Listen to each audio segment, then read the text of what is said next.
Bonjour tout le monde, bonjour à toutes et à tous. Aujourd'hui, on se retrouve avec Sylvia Mora qui nous a fait l'honneur d'accepter de venir en interview aujourd'hui.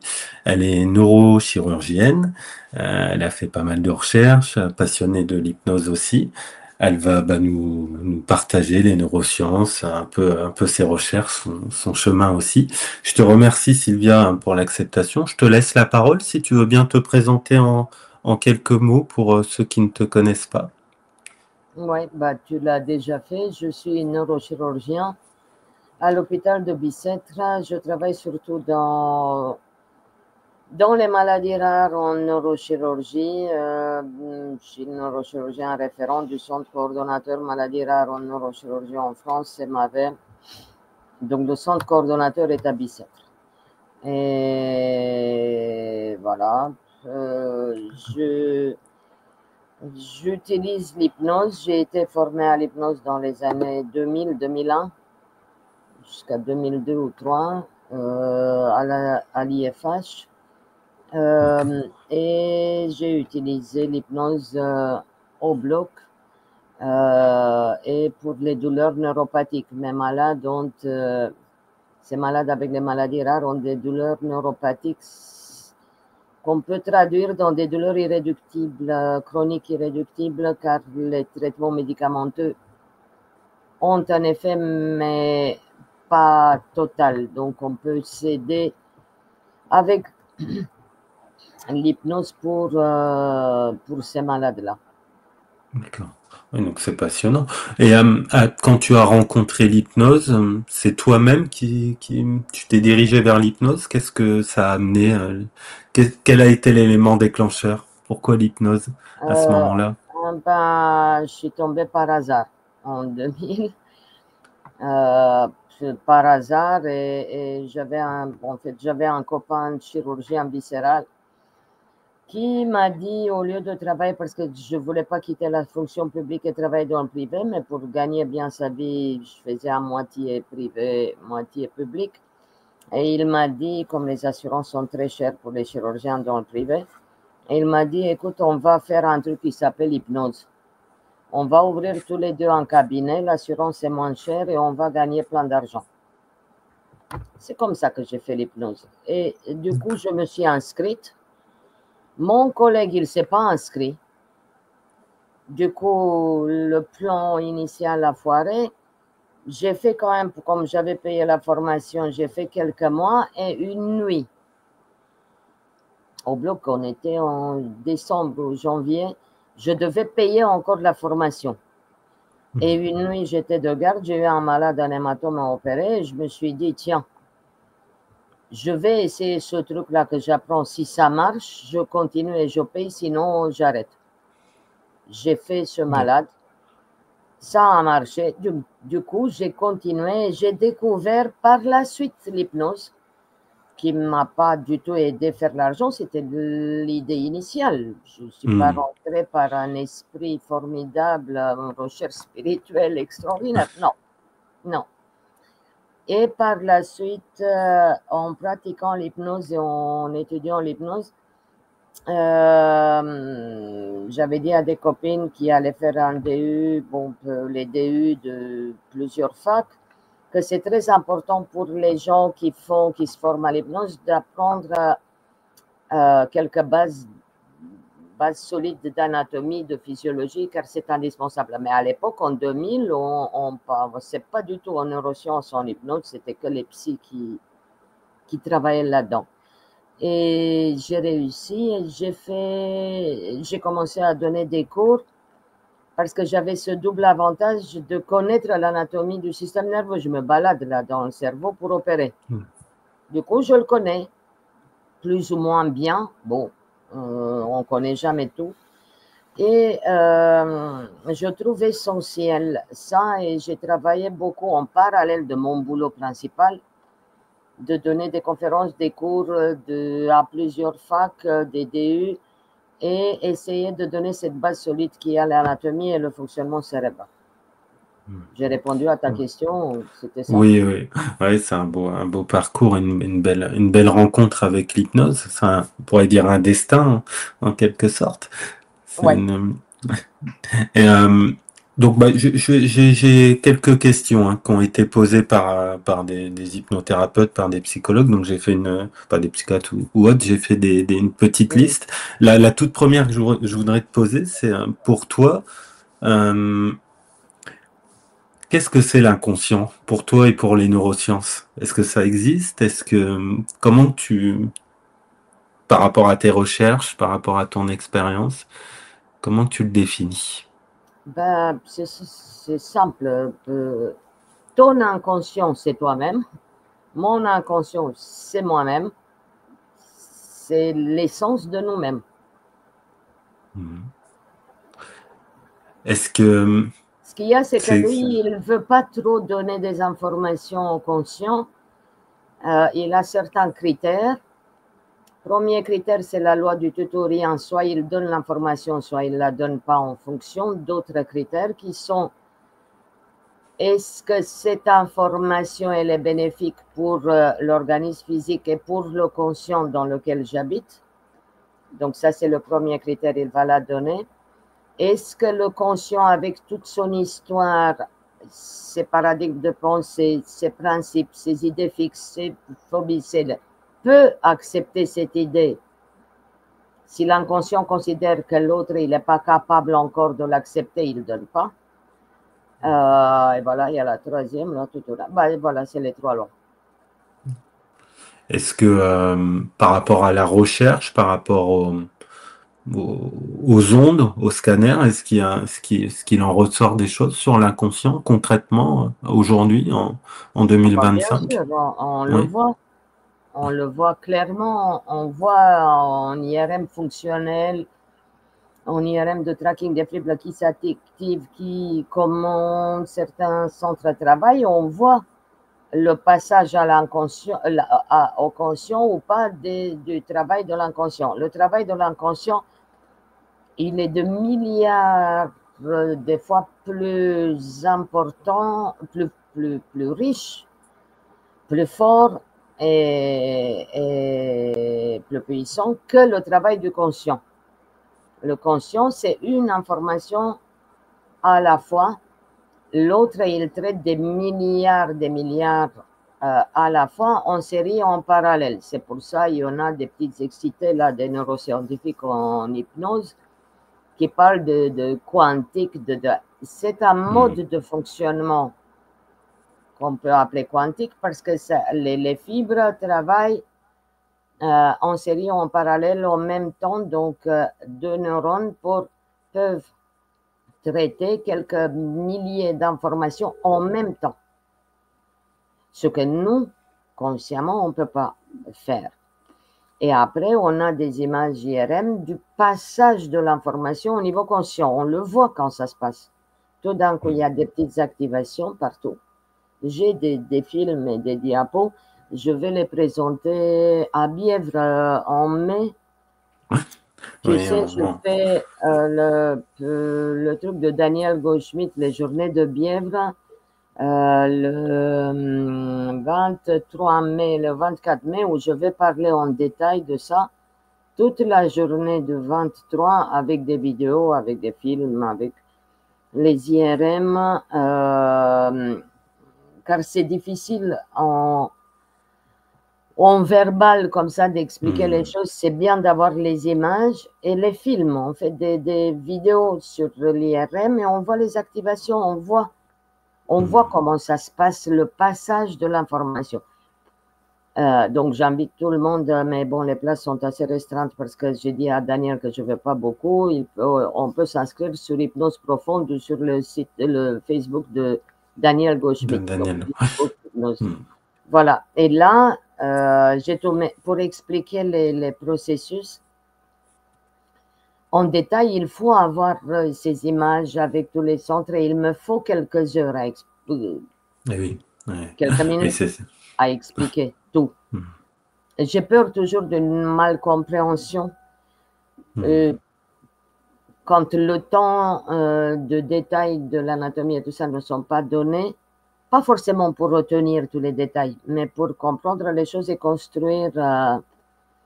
Et tu sais, je pense que en hypnose. Voilà, il faut connaître ces notions de base de fonctionnement cérébral. C'est comme construire le premier étage d'une baraque, d'une maison, faire la super déco, mais pas avoir les fondations. Il faut avoir les fondations. Il faut comprendre les choses. Je ne sais pas si j'ai répondu à Oui, ta oui, question. bien sûr. Oui.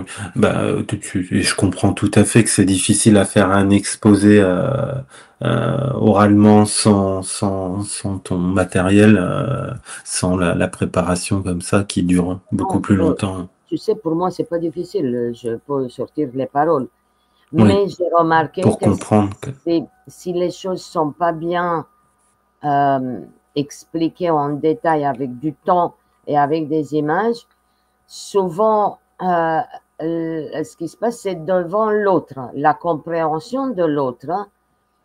Il sélectionne quelques mots, quelques trucs, et il peut y avoir une mauvaise interprétation de mes paroles si tout n'est pas détaillé.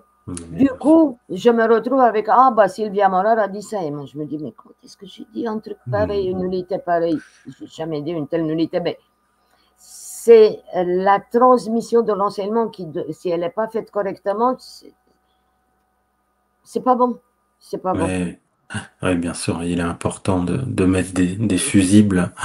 Ouais, J'en profite bah, pour saluer Daniel, qui est un grand ami à toi, et je sais qu'il va regarder la vidéo. Et, et c'est grâce à Daniel que je te connais et que il parle souvent de toi, et ça fait des années maintenant. Et du coup, c'est vrai que ouais, c'est comme ça que je me suis permis de t'envoyer un email. Et tu m'as même demandé si je connaissais Daniel. Et ouais, du coup, ça nous a rapprochés aussi. bien Euh, sûr. Mm. Tu donnais l'exemple justement, alors dans les grandes lignes bien évidemment, mais que justement les hypnothérapeutes doivent connaître un minimum les neurosciences de ce qui va se passer. Est-ce que tu as des exemples assez simples ou que les hypnothérapeutes doivent connaître des choses que parfois tu peux voir et que tu te dis mais euh, ils font quelque chose sans savoir ce qui se passe vraiment? Est-ce que tu as des petits exemples qui pourraient... J'ai pas trop d'exemples, mais je peux te dire que tu peux pas faire, par exemple, passer le bac si tu n'as pas appris la table de multiplication. C'est ça ce que je dis.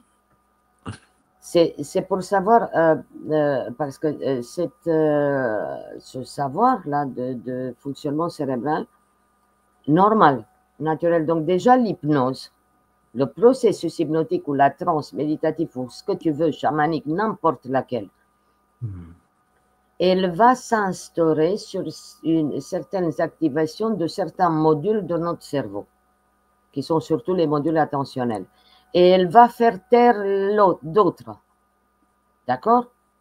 Mais ça, c'est un fonctionnement normal. Si tu connais ça, tu as plus de facilité quand tu interagis avec le patient à pouvoir rediriger ces modules-là. C'est plus facile de travailler. Une fois que tu connais comment ça fonctionne, tu travailles avec un organe qui est le cerveau. Parce que ce soit que la conscience soit dans le cerveau, ou qu'elle soit, comme Varela dit, ailleurs, il y a une entropie. Bon, c'est pas grave, ça c'est le hard problème de ce qu'on appelle de fonctionnement cérébral, de la conscience. C'est pas ça l'important. L'idée philosophique, où elle est, comment elle est. On s'en fout, elle est là. L'inconscient, il est là quelque part, et le conscient, il est là quelque part. Donc, tu travailles, je voulais dire quelque chose, j'ai loupé mon idée, mais bon, ça va me revenir. Tu travailles avec un fonctionnement normal. Et quand tu le connais, quand tu sais que, par exemple, l'amygdale réagit au quart de tour, le conscient réagit à 550 millisecondes d'une information, le conscient, il est conscient de cette sensation ou cette information, et à 750, il donne l'ordre. Bah, en inconscient, certaines structures donnent l'ordre déjà d'exécution à 150 millisecondes. Donc, bien avant que ça arrive au conscient. Et si tu connais toutes ces choses-là, c'est beaucoup plus facile de travailler avec les malades, avec les suggestions, avec comment tu fais le discours, comment tu mets les virgules, les pauses, tu le sens, vu que tu connais. Et d'autre part, je pense, et ça va pas plaire à tout le monde du tout, du tout. Ça va pas plaire ce que je vais dire, mais je vais te le dire, parce qu'à mon âge, je peux dire tout ce que je veux et tout ce que je pense. L'hypnose, depuis les début des années 1900 déjà, j'ai oublié l'année, mais bon, elle est codée. Il y a un codage CCAM où ils sont codés tous les actes intrusifs en médecine. Donc moi, si j'opère une tumeur cérébrale ou un hématome, je dois mettre dans le dossier du malade le code. C'est 4 lettres, 4 chiffres, 3 chiffres. Donc je mets un code pour opérer une tumeur, pour faire une dérivation du LCR, pour opérer la moelle. J'ai pour chaque opération un code. L'hypnose fait partie de cette catégorie-là. Par exemple, une séance une séance de psychothérapie jungienne, comment s'appelle, Freud, psychanalyse, ou une séance de psychothérapie cognitivo-comportementale, même si elle est faite à l'hôpital, elle est en codage SIM10, acte non intrusif. Consultation. D'accord? Donc, mes consultations, je les code en SIM10, les actes en CCAM. Et l'hypnose fait partie. Elle est reconnue comme un acte intrusif dans l'être humain. Donc, ça revient au même, ouvrir avec un bistouri et opérer une tumeur cérébrale. Elle fait partie de la même catégorie. On a un bistouri psychique. On rentre, on manipule. Je sais que le mot manipuler n'est pas aimé. Et c'est normal. Mais il ne faut pas avoir peur parce qu'on manipule avec nos techniques, avec nos suggestions, métaphores, toutes les inductions, tous les scripts, tout ce que tu manipules le psyché humain pour arriver à un but établi de commun accord qui est bénéfique. Est-ce que c'est clair? Tu fais une séance pour une phobie de serpent ou d'araignée, ou une angoisse, ou une dépression. Bon, une dépression, c'est un peu plus compliqué, mais bon, ou pour la douleur chronique diminuer un petit peu, on a un but commun. On manipule l'inconscient. On manipule, on rentre avec le bistouri qui est l'hypnose pour manipuler pour un point bénéfique. On est d'accord? Donc, l'hypnose, elle est un acte intrusif médical. Du coup, il faut quand même connaître le minimum d'anatomie, de physiologie de cet organe-là avec lequel on travaille. C'est ça mon opinion. Ouais, c'est intéressant de savoir comment que le cerveau va réagir. C'est important ce que tu dis là et c'est un point qu'on entend rarement. Alors oui, il y a une influence de toute façon. Au-delà de la manipulation, l'hypnose, c'est une influence sur la personne, quoi qu'on en dise. Ouais. Comme je t'ai dit, on n'aime pas le mot manipulation, mais il ne faut pas avoir peur des mots. Oui. Parce qu'ils sont utilisés à bon escient. On n'est plus dans, il y a 20, 30 ans, quand l'hypnose faisait peur. On n'a plus besoin de se rassurer. Ça a été prouvé, des effets bénéfiques. C'est un moyen d'arriver à un but commun. Donc, on n'a plus besoin de toutes ces peurs-là, ni la population, ni nous-mêmes. On est reconnu.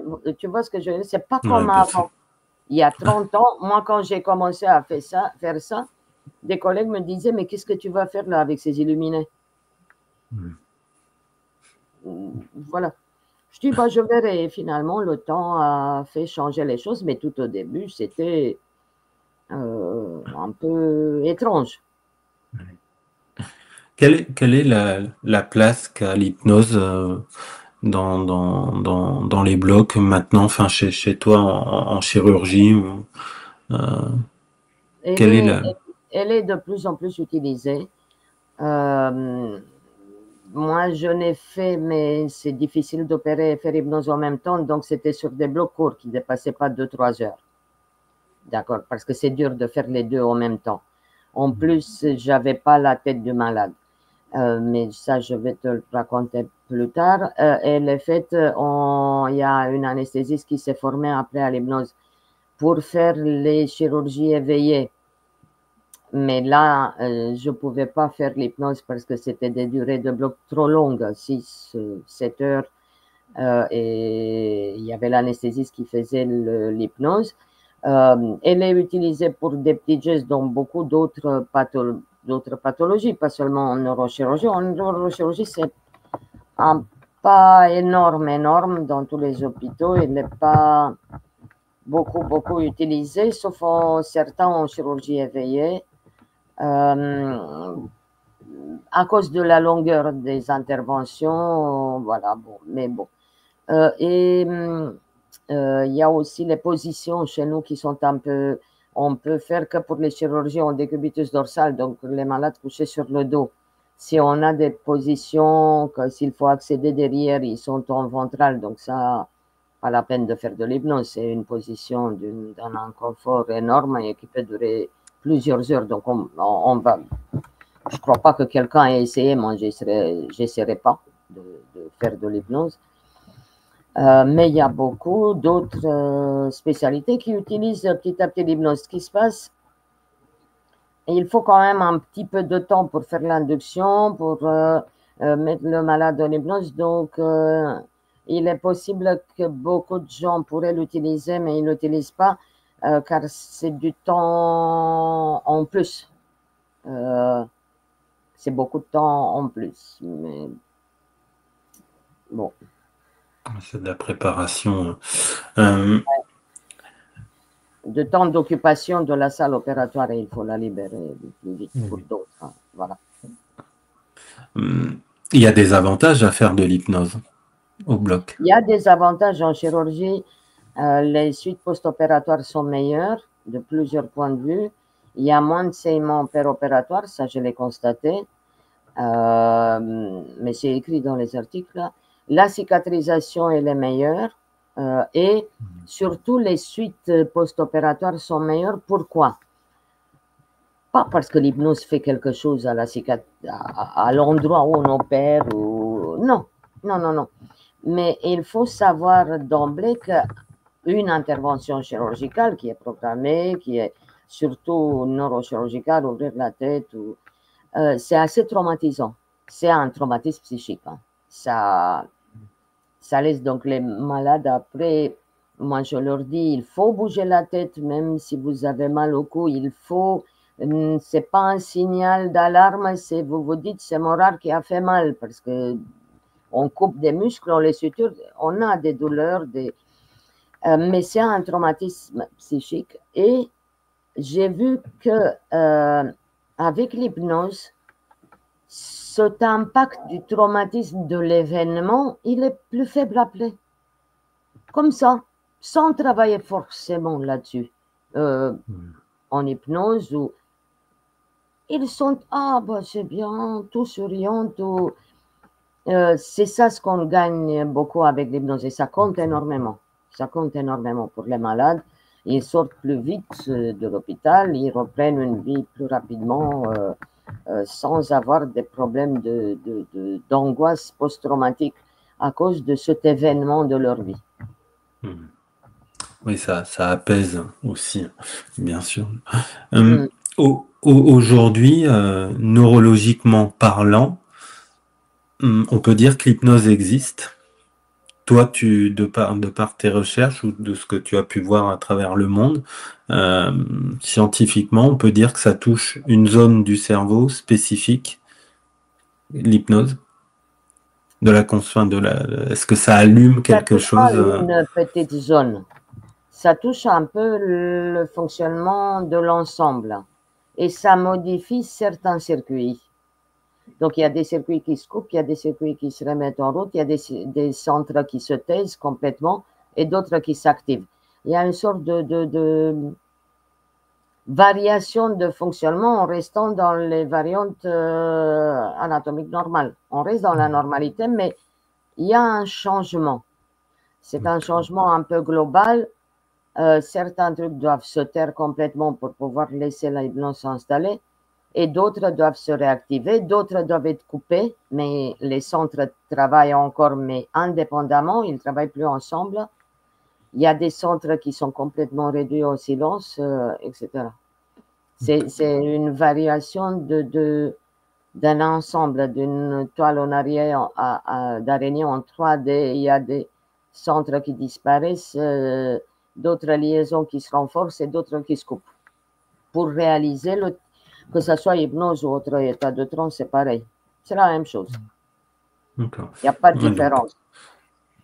D'accord. Il y a des similitudes avec des trans, admettons, chamaniques ou ça fait les mêmes effets. Enfin, ou des trans, plutôt la méditation, tout ça, c'est les mêmes.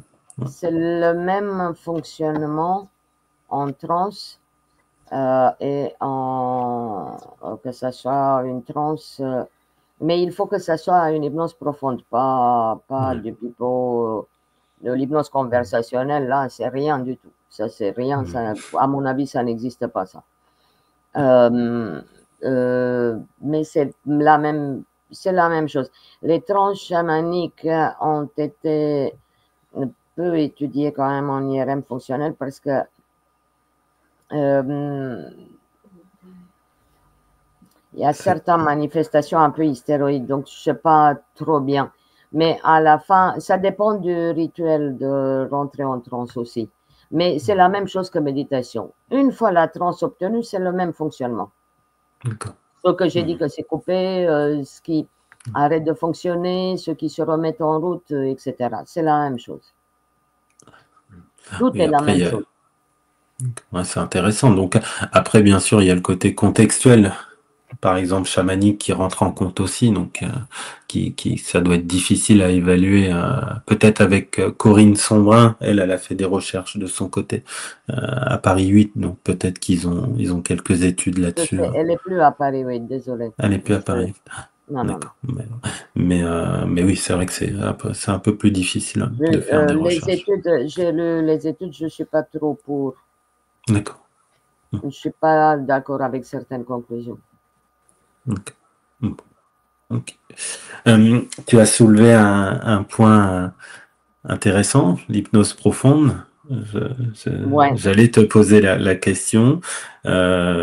Tu oses dire tout haut que l'hypnose conversationnelle ne fonctionne, enfin n'est pas forcément de l'hypnose. Je veux pas parler. Si. Elle est. C'est pas de la vraie hypnose, l'hypnose conversationnelle. Tu sais ce que c'est, à mon avis?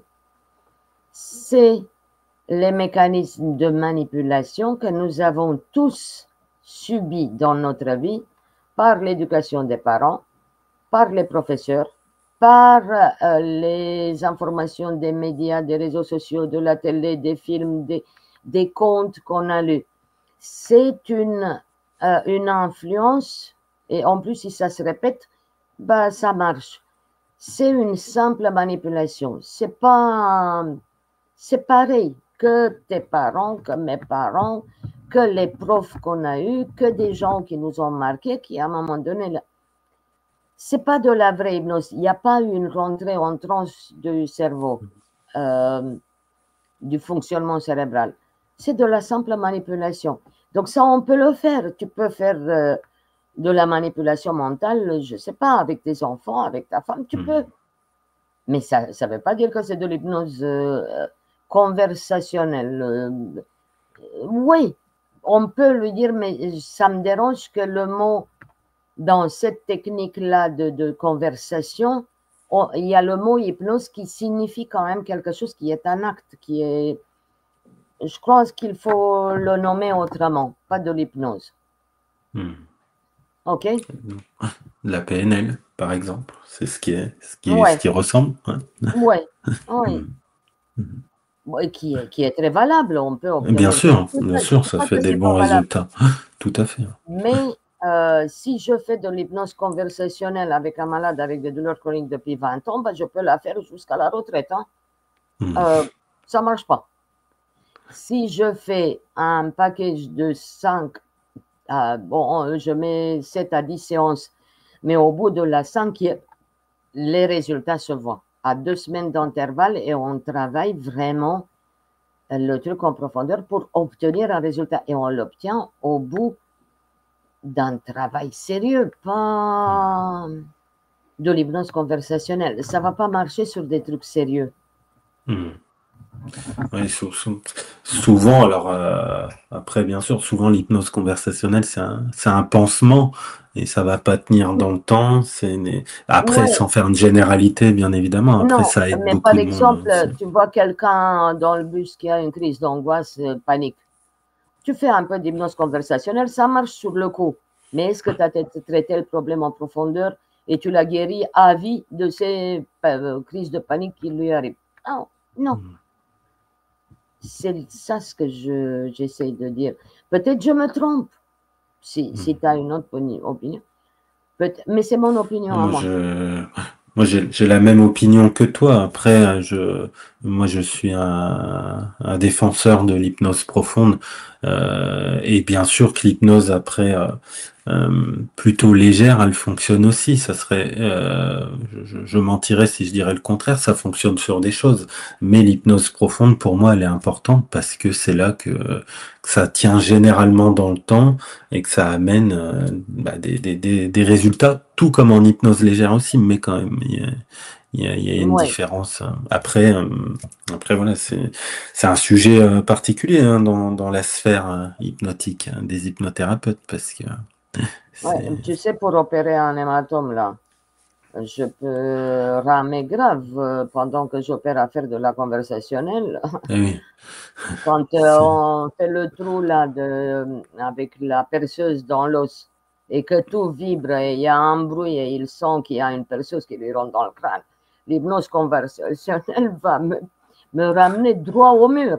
eh oui. Il faut vraiment un état profond pour pouvoir faire des choses plus compliquées. C'est ça ce que je veux dire en fait.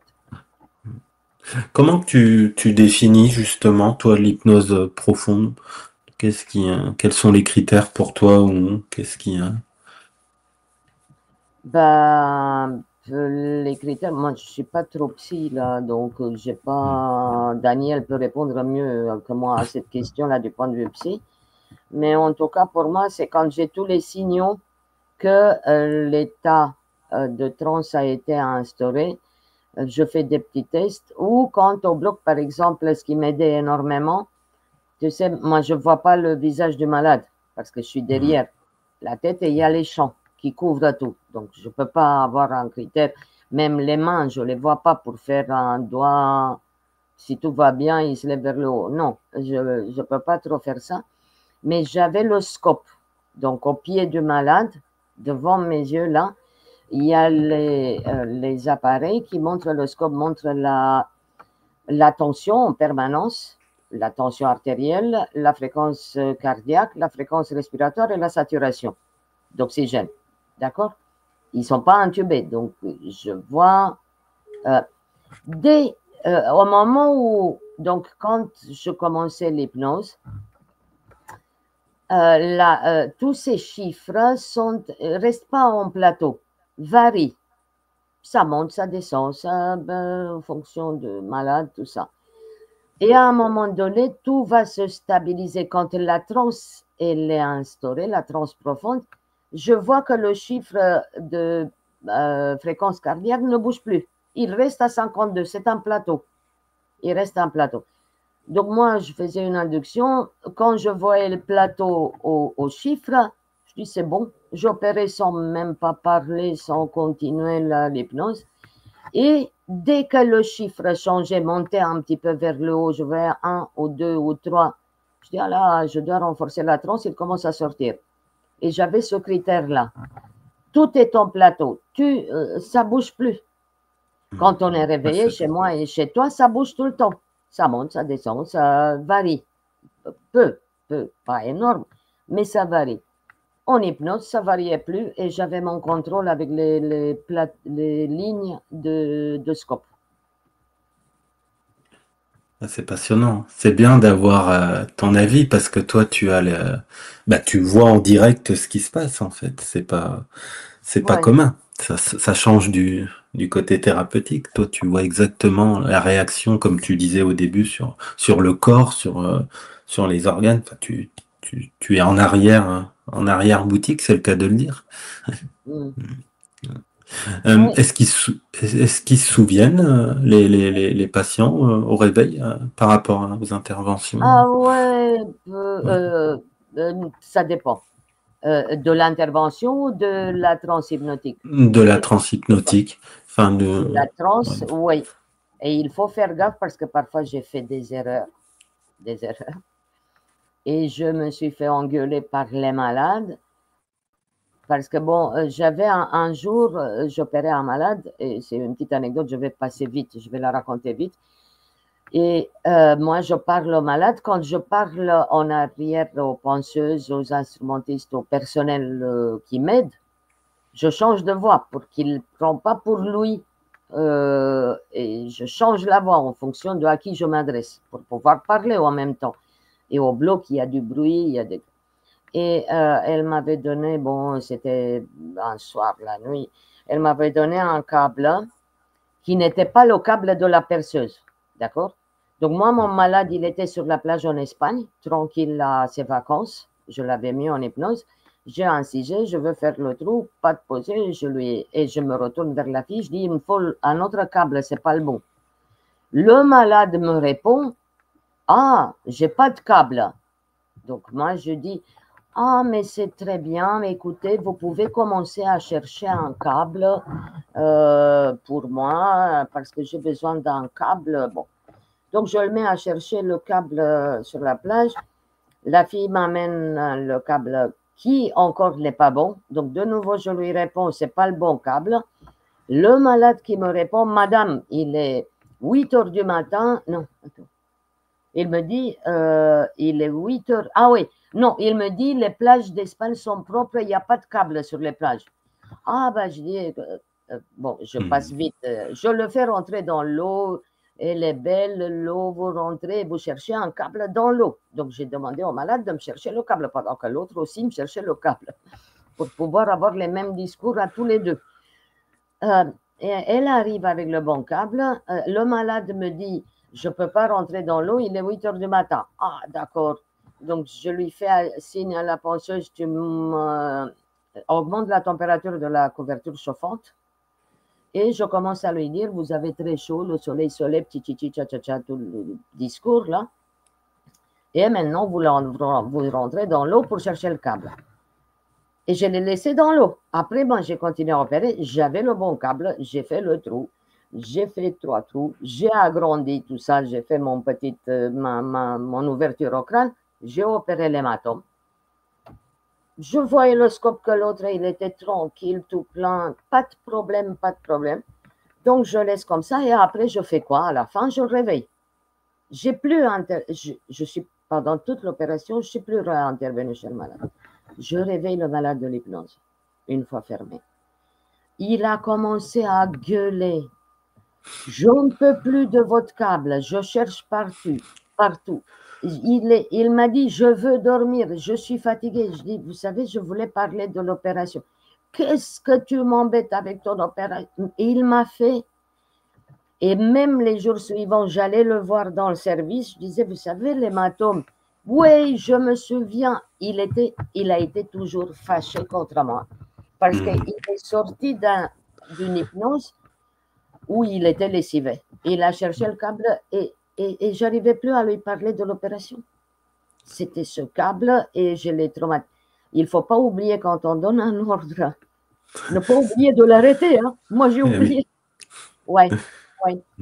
Donc, j'ai eu des malades mécontents. Et c'est paradoxal, je me disais, oh, ça a super bien marché. Moi, j'étais super contente. Mais le malade n'a pas été content du tout de son hypnose. C'est là qu'on voit l'immersion totale en ce qu'on peut appeler l'hypnose profonde. C'est que là, il le Ouais, vivait vraiment. C'est comme ouais, dans un rêve et une hallucination. Et comme tu dis, même quelques jours après, il t'en reparle encore. Donc ça l'a ouais. marqué, quoi. Mais C'est, ça a déplacé un peu. Finalement, pour moi, c'était bien. parce qu'il était plus concentré sur son hématome, son opération. C'était bien passé, il avait plus de souvenirs. Il avait que ce truc-là de se balader dans l'eau à chercher un câble. Bon. Hum, tes inductions, quand c'est comme ça, tu les fais comment? C'est plutôt avant, du coup, avant la mise, enfin, sur Oui, la je table? commence avant de mettre les champs. Avant D'accord. de, je commence un peu Ouais. avant, et après je commence à me raser, à faire. C'est comme ça que je le faisais. Mais je vais D'accord. dire une chose pour spécifier pour tout le monde, je fais plus d'opérations sous hypnose parce que j'ai dit il faut des petites opérations, je n'ai plus trop et je fais plus. D'accord. Depuis D'accord. quelques années déjà, je n'ai plus de petites. Ouais. Ouais. Et quand tu faisais les inductions, donc il n'y avait pas de préparation avant en chambre, Euh, enfin, tu voyais quand même le patient dans non, c'est un. souvent des urgences, donc je les voyais vite un peu Ah avant ouais, le bloc et ouais, d'accord. Ouais, ouais. c'est pas anodin non plus. C'est, c'est, c'est sur le terrain, comme on dit là, pour le coup. C'est sur le terrain. Ça peut ramener Ouais. des erreurs. J'en ai eu parfois des surprises, mais euh, voilà, ça, on se rattrape. Hmm. J'ai eu une fois une femme que j'avais pas vue avant. C'est en fait un collègue qui m'a dit on devait partir tous les deux quelque part un soir et il avait un vite à opérer. Et il me dit j'ai pas d'aide, tu peux m'aider et en plus tu fais l'hypnose comme ça va plus vite. Je dis ok. Donc je suis allée au bloc. Première erreur, malade que j'avais jamais vue. Je l'ai découverte là, sur la table. Pas de discussion, pas d'anamnèse avant, ce qui est une erreur fatale. Il faut quand même connaître le malade, il ne faut pas faire. Et donc, je l'ai regardé, comme on était pressés, c'est pour ça, hein, j'ai fait. On était pressés tous les deux.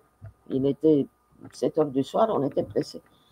Je suis honnête, hein. Hmm. Donc, j'ai fait, et en regardant la femme, je dis, ah, elle a dans les 60 ans, et là, la trace d'une alliance qui est encore visible, donc ça veut dire, parce qu'on enlève les bijoux, ça veut dire mariée, d'après le ventre, elle a eu des enfants, au moins deux, donc j'ai eu des conclusions comme ça, d'accord? Et j'ai commencé à faire une induction, et j'avais pas d'idée, comme je la connaissais pas, ni si elle aime la montagne, la mer, je savais pas où Hmm. aller. Et je me dis, ah, cette femme, d'après son aspect physique, elle doit être, elle était, j'ai vu profession qu'elle était à la maison, pas de, voilà. Je dis, elle a dû élever les enfants, elle a dû faire des bouffes, donc je lui dis, voilà, vous préparez l'anniversaire de votre fils, et vous êtes à l'anniversaire de votre fils, et vous préparez des choses, et j'ai le malheur de prononcer le compte pour son anniversaire de 30 ans. Les yeux qui s'ouvrent, et elle me fait comment vous le savez? Sortie complètement. Hmm. Je dis savoir quoi? Bah, le jour de son anniversaire de 30 ans, j'ai préparé le repas, on l'attendait, il a eu un accident de voiture, il est mort. Je dis Hmm. c'est pas possible. Mais j'étais tombée pile sur ce qu'il fallait pas. Mais pile, j'ai pas pu Ouais. prendre une forêt où, ah bah, j'ai pris là. Eh ben, c'est pas grave, je lui ai dit, écoutez, vous voyez ces lumières, nous on a au bloc des lumières très fortes, Hmm. très scialytiques, sont très puissantes. Je dis, levez les yeux tout doucement et j'ai commencé à lui parler de la lumière, de l'âme de fils décédé, qu'il est là dans la lumière et je l'ai fait visualiser le fils pendant qu'il était là pour l'aider à se faire opérer de la tête. Mon collègue me disait, t'es complètement folle, mais bon, j'ai fait ça. J'ai utilisé le fils, l'âme du fils qui venait là avec nous. Et ça a marché finalement. Hmm. Ouais, comme Mais quoi. j'ai raconté ça pour l'erreur de ne pas faire d'anamnèse. C'est une erreur monumentale. Hmm. Monumentale. Après, ça nous arrive aussi parfois en cabinet de faire des erreurs ou de dire des mots qu'on n'aurait pas dû. Mais on se rattrape. On se Il rattrape. faut On rester essaie. calme et rebondir sur l'erreur même. Comme moi, j'ai Eh oui. rebondi. Je dis, OK, on va la prendre celle-là. On prend ça et on utilise Hmm. ça. Hmm. Voilà. Euh, Bon. une question qui me vient comme ça, c'est comment comment ils font ceux qui ne font pas d'hypnose, les neurochirurgiens qui n'utilisent pas l'hypnose, du coup, ça se passe. Quelle est la différence avec toi de l'hypnose, enfin, quand tu faisais de l'hypnose, pour la même intervention et sans hypnose? Alors, tu t'en as On parlé tout à l'heure, mais on fait pour, soit une avec anesthésie le masque. générale Ouais. ou masque ou une anesthésie locale. Il faut faire gaffe. En local, il y a certaines opérations qu'on peut faire en local. Mais l'hypnose augmente la puissance, l'effet des médicaments. Donc, il faut injecter très peu, Hmm. un dixième, parce que c'est écrit que l'hypnose va augmenter les effets de certains médicaments injectés. Donc, du coup, moi, j'avais très peur qu'elle augmente l'effet indésirable aussi. Hmm. Du coup, je mettais très peu de local, mais bon, ça m'est arrivé d'avoir très peu et le mal l'a calculé. J'avais une partie de l'incision où il n'y avait pas de local, donc j'incisais comme ça. Et ça marche si il est vraiment en transe profonde. Sinon, ça marche pas. Ouais. Au Ouais. bloc, ça marche pas. C'est- Mais sinon, c'est l'anesthésie générale et c'est plus rapide, plus confortable, plus facile. ouais, bien sûr. Ouais. Ouais, là, ouais. Il y a une question bon, qui avait été posée par une hypnothérapeute ou un hypnothérapeute, je te la repose, mais tu as répondu tout à l'heure quasiment, c'était savoir s'il y avait eu des recherches comparatives selon les types d'hypnose, justement hypnose hellmanienne, Erickson, etc. Mais tu as répondu parce que tu disais qu'une Ouais, fois attends, qu'il y a la attends une transe, seconde. ah, il y a Attends. le chat. Il veut monter sur mon ordi et il Ils va aiment bien. m'appuyer des touches. Tire-toi d'ici. Viens. Ils- Il y a des études, mais il n'y a pas d'études comparatives entre les différentes hypnoses de type Hellmanien. hmm, Tout est la même chose, c'est le moyen ouais, d'arriver, tu sais. Tu arrives en haut de l'Everest, non, en haut de Mont Blanc, tu peux prendre un téléphérique, tu peux prendre un sentier, tu peux eh être oui, déposé en hélico. C'est le moyen qui diffère. Donc, les techniques pour arriver à un état d'hypnose. Mais après, quel qu'il soit le moyen que tu as utilisé, tu es là-haut, sur le pic du Mont Blanc. hmm, bien Que sûr. ce soit le téléphérique, que ce soit par le sentier avec le sac à dos, que ce soit plongé par hélicoptère, que ce soit envoyé avec un parachute.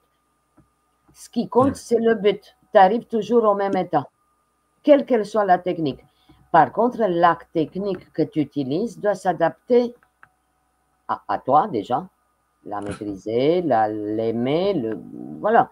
Et elle doit s'adapter au patient. Parfois, je ne sais pas si ça t'est arrivé, mais tu commences un truc et tu regardes le malade et tu dis, oh là, attends, je vais basculer en autre chose parce que bien sûr. sans mots, sans parole, tu le sens que tu n'as pas les retours qu'il faut là de son attitude. Et tu sens que ça ne marche pas. Et bien sûr, hein, je pense que ça arrive à beaucoup de monde et c'est là aussi l'importance de savoir rebondir et s'adapter aussi au Oui, sujet aussi. Hein. ouais. Il y avait une autre question, bon, je pense que tu y as répondu un peu aussi, c'est certaines études récentes remettent en question les théories selon lesquelles la conscience émergerait essentiellement des processus préfrontaux. Des recherches incluant l'hypnose pourraient-elles contribuer à éclairer le lien entre décision préconsciente, conscience de la décision et préparation à l'action? Ah ouais, j'ai un truc très développé, c'est énorme ça. Il me faut une demi-heure pour Ah répondre oui, et les diapos et montrer tous les trucs. Elle est intéressante la question. Dis-lui de venir à Bièvre. Là, je développe ça. ouais, Une d'accord. heure et demie, que ça, que ça. Ouais, D'accord. ouais. Euh, ouais. Ouais, bah oui, bah, de toute façon, je suggère à tout le monde d'y aller, ceux qui peuvent, bien évidemment. Euh, une autre question, bah, ça rejoint un peu celle-ci, mais qu'en est-il de la prise de décision et de la conscience par rapport à l'hypnose? Tu y as déjà répondu, mais euh, Il n'y a pas par rapport à... Attends, on va séparer. ouais, Par rapport à la prise de décision naturellement, elle est toujours faite de façon inconsciente. et l'inconscient va transmettre au conscient la décision. On a l'impression qu'on décide nous-mêmes, mais en fait, non. Tout est pris en avant parce que le cerveau prépare d'abord à l'action. Par exemple, mon inconscient a choisi, il y a quelques millisecondes, a dit, tiens, tu vas faire ce geste-là. Il ne lui dit pas au conscient, tiens, tu vas décider de faire ce geste-là. Non. Il prépare toutes les zones motrices de tous les extenseurs, mettre les fléchisseurs en repos, préparer toutes les zones pour les extenseurs pour que l'action soit prête. Au moment où lui, il a préparé l'action physique, motrice, il dit au conscient, tiens, tu lèves la main vers le haut. Mais tout est pris à l'avance par notre inconscient comme décision. Il y a aussi une partie que je développe beaucoup avec les conflits, parce qu'il y a des conflits qui arrivent. Par exemple, tu décides, tu vas, je ne sais pas, toi tu es indépendant, mais tu es convoqué par ton chef qui est un con, il t'engueule injustement, et l'inconscient dit, il faut lui donner un point dans la gueule. Il transmet cette information au conscient qui travaille là. Il y a tout de suite le frontal qui dit, ah non, non, non, non, non, il y a une fiche de paie à la fin du mois. On ne donne pas de point de gueule. Tout le monde est réinformé, l'amygdale, tout ça, cherche la deuxième solution. Bon, bah, on claque la porte et on prend la fuite. De nouveau, un conflit qui se crée entre frontal, précuneus et tout ça, un conflit qui se gère, qui est redécidé. Et après, il y a la troisième solution, qui est la plus mauvaise pour notre cerveau. Ça, je l'expliquerai là aussi à Bièvre, parce que c'est la décision de sidération, donc faire le mort. Et n'oubliez pas, surtout les hypnothérapeutes, l'imaginaire, quand on imagine vraiment quelque chose dans notre cerveau, et ça correspond comme si la réalité était là, cet imaginaire est réel. D'accord? Faire le mort tout le temps, tout le temps, tout le temps dans sa vie, c'est pas bon. Tu as saisi, c'est mieux de donner un coup de poing. C'est mieux de claquer la porte pour notre équilibre mental, c'est mieux. Mais bon, ça c'est un peu... Je vais le développer aussi, ça, chez Daniel. C'est intéressant. Là, ce que tu dis aussi, la sidération, ça pourrait rejoindre aussi ce qu'on appelle disjoncter quand il y a un viol, par exemple. Les victimes font une dissociation. Et en psycho, on appelle ça disjoncter finalement. Et c'est vraiment... ils sont sidérés, du coup. Ils sont sidérés. Sidération, quand je l'utilise là dans réaction rapide, c'est faire le mort. Faire le mort pendant une courte période de temps. Mais là, de ce que tu parles, c'est faire le mort sur plein de plans de sa vie, sur une longue période de temps. Et là, c'est un trouble qui s'est déjà installé. Et pendant le drame aussi, au moment où ça se passe, ils font une dissociation généralement. Et c'est ce qu'on appelle disjoncter, une forme de sidération aussi. Et une question me vient là, puis après je vais te libérer parce que je sais que le temps est précieux, c'est vrai que ça passe vite. Les idéomoteurs du coup, par exemple, ou les signalings, est-ce qu'ils sont... Ils sont étudiés en hypnose, on sait pourquoi ça marche. Comment ça marche. Comment ça marche, mais du coup, ils sont conscients, inconscients? Non, c'est un peu compliqué à l'expliquer comme ça, mais j'ai des diapos et d'IRM fonctionnels. Il y a des circuits qui restent valables, chacun de son côté. Ils travaillent avec d'autres, mais pas certains entre eux. Donc, du coup, le doigt se lève. Moi, j'ai les yeux fermés, le doigt s'est levé. Mais moi, je ne suis pas informé que le doigt s'est levé. Il a écouté ta suggestion, que le conscient, il a écouté, que le doigt, il l'entend. Parce qu'on n'est pas en commun en hypnose. On entend avec le conscient aussi. Il a entendu que le doigt se lève. Mais il y a certaines connexions d'avant en arrière, certaines, pas toutes. Il y a d'autres qui marchent, qui disent plus où il est le doigt. Donc, au moment où j'ouvre les yeux, je dis, ah merde, moi je le croyais ici. Et tous les signaux de la position du soi par rapport au soi, du soi par rapport à l'espace sont coupés. Ça aussi, je vais le développer à bien. Ouais, c'est Mais c'est un passionnant, peu plus complexe. Ouais, c'est un peu plus compliqué. J'ai réduit énormément, mais je te dis, j'ai peur de. bien Déjà, sûr. je suis allée trop loin parce qu'il peut y avoir des réinterprétations dans mes mots et je donne pas la totalité des informations avec tous les détails. Eh oui, je comprends. Une question là, un peu d'ordre philosophique. Est-ce que tu penses qu'il y a un truc, une conscience peut-être extraneuronale, ou ça c'est vraiment un petit truc qui fait la différence, une chose, je sais pas comment qu'on peut appeler ça. Euh, Ça c'est vraiment philosophique, personnel, mais si tu Je sais pas, regardes ta vie, tes personnellement, recherches, dans les recherches, non, il n'y a rien d'autre, hein. il y a, tout est enfin pas cartographié, mais Non, mais peut-être on n'a pas les moyens. C'est vrai qu'on émet un champ électromagnétique. Probablement, il y a des trucs qu'on n'a pas encore déterminés, comment ça communique, comment ça marche la télépathie. Euh, euh, Ça existe, certaines choses. Seulement, on n'a pas réussi à les mettre en évidence. Tu vois, certains trucs. Peut-être on va réussir à les mettre en évidence à un moment donné. J'y crois. Moi, je crois à tout. Tout peut exister. Je refuse rien. Par contre, tant que c'est pas prouvé, j'attends. J'attends. Peut-être ça existe, peut-être. Il y a déjà des physiciens qui ont prouvé mathématiquement qu'il y a des univers parallèles. Ah, bah d'accord. C'est prouvé, c'est scientifique. Il y a des univers parallèles et moi, je peux exister. Et nous deux, on peut être dans plein d'univers là, avec des petites différences. Bah, tu te rends compte, si ça existe, bah, ça veut dire qu'il y a plein de choses qui peuvent exister et qu'on n'a pas mis en cartésien. Mais un jour, je suis persuadée qu'on va les trouver, à mettre tout sur des trucs un peu bizarres en science.